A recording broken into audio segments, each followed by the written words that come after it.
Here we go, boys and girls. You can see the top right corner of the screen. We got the score displayed up here. It is 3-2 in the favor of Fnatic over Invictus Gaming. Spawning here in the top left corner of the map, he is the red Protoss player, Harstem. And in the bottom right, we have our blue Protoss player playing for Team Invictus Gaming. It is Macsed. And more PvP. Yes! I think Macsed's got a much better chance here. Not only is he taking on other really great Protoss players in the past, again, we didn't know a whole lot about Cloudy. It's not like he had a terrible game there, but it did get out of hand pretty quickly, and that is the nature of PvP. I'd say kind of like, I don't know, it's hard to compare this to, say, something that would be snowball-y, but it does tend to snowball in some instances, and what we saw before was precisely the case. Yeah. Yeah, indeed. That was kind of funky by Harstem though. Like, he did such a quick expansion of like 2 gateways, and then he just added 2 more gates and like chrono boosted the gateways and stuff, and just made a bunch of gateway units and just pushed through. That was, I mean, contrary to say, I've seen that before, so that was kind of interesting. Like a 4 gates, 2 bays.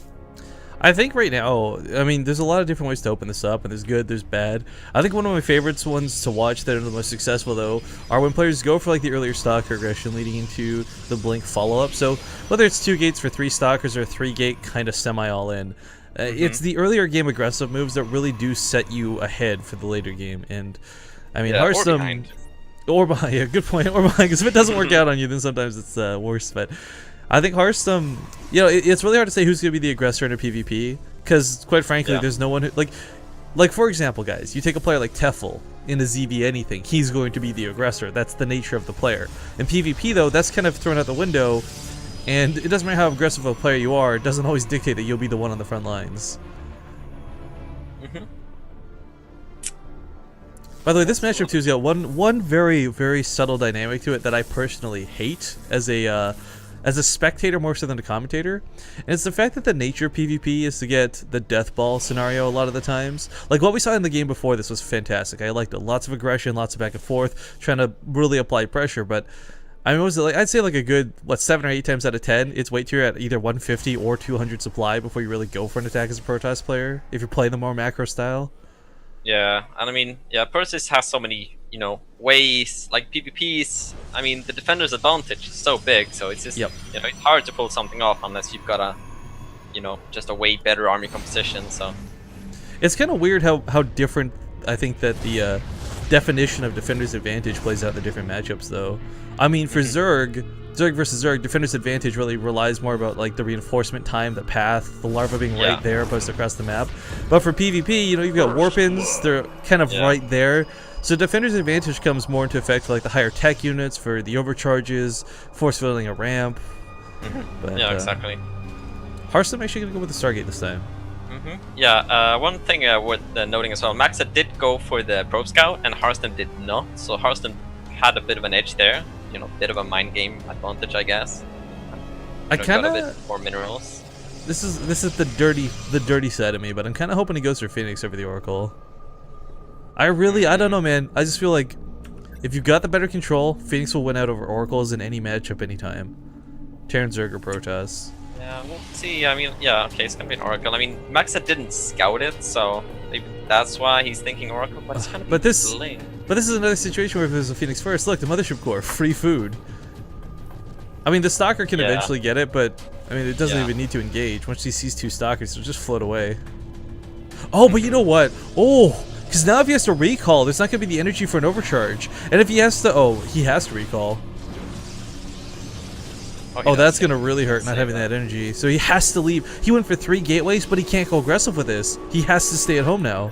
Oh, yeah.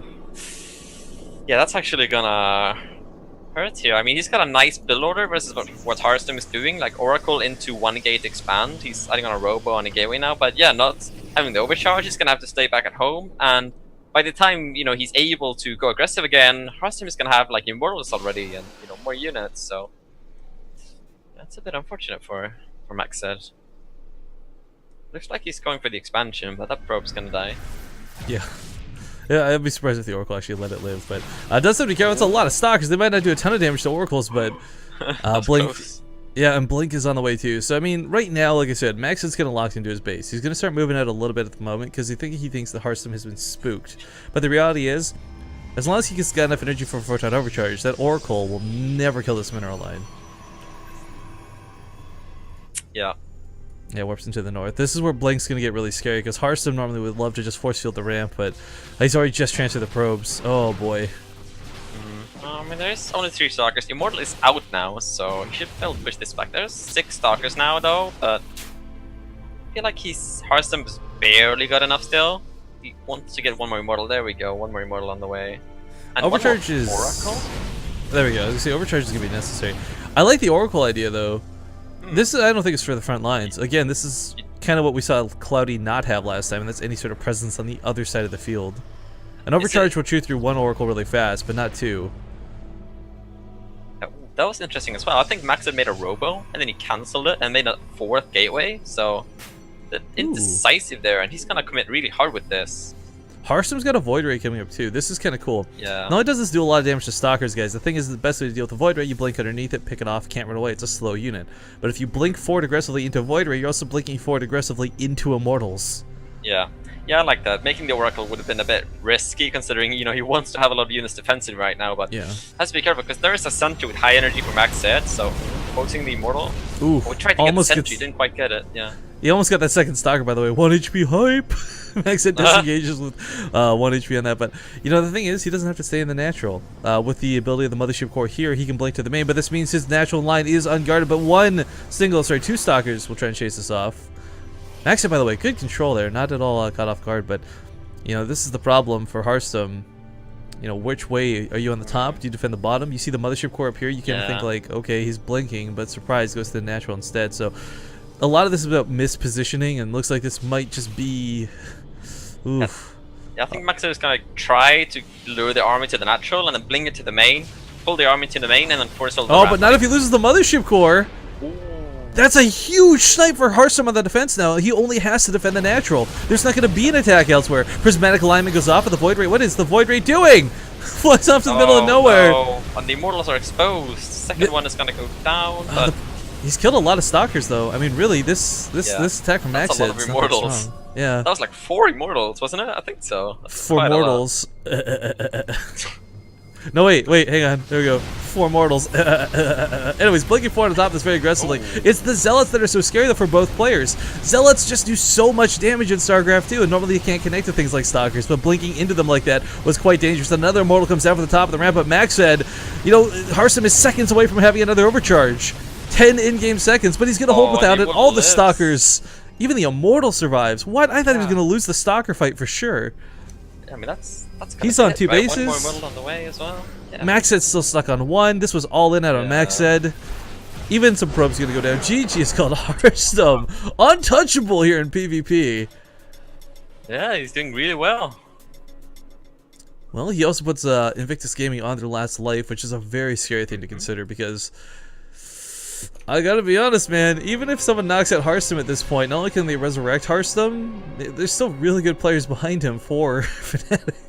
Yeah, indeed there is.